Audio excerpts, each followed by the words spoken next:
So a classic example is taking a balloon and rubbing it on your head to generate a lot of static charge. And that way you could stick it to the wall or try to pick up bits of paper, that kind of thing.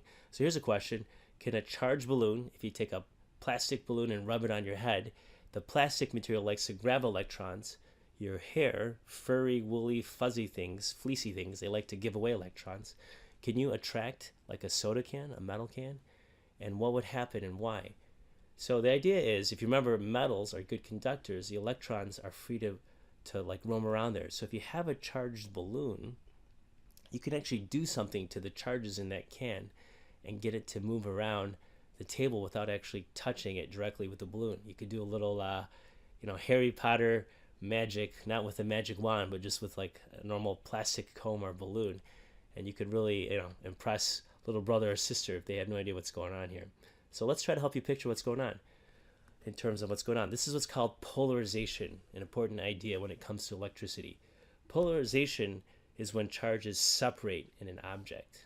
And the basic idea is if you have a charged object and a neutral object that's a good conductor, like a metal soda can here, the negatively charged balloon in this case will attract positive charges closer to it and repel negative charges to the far side of the can. And since the positive charges are closer, the force of attraction overall is greater than the force of repulsion. So the can's going to roll towards a charged object.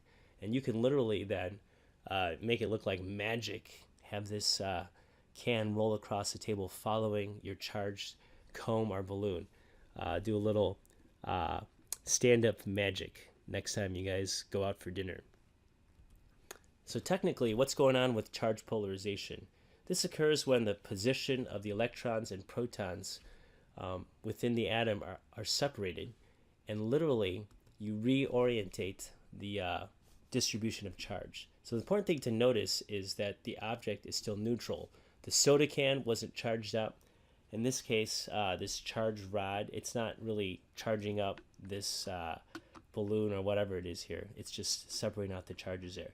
The overall object is still neutral. We just redistribute how the charges are within that object. Here we have a metal ball hung from the ceiling by an insulating thread. So that means charges won't leak off. The ball is attracted to a positively charged rod that's held near the ball. What must the charge of the ball be? Is it 1, positive, 2, negative, 3, neutral, or 4, is it positive or neutral? Or finally 5, negative or neutral?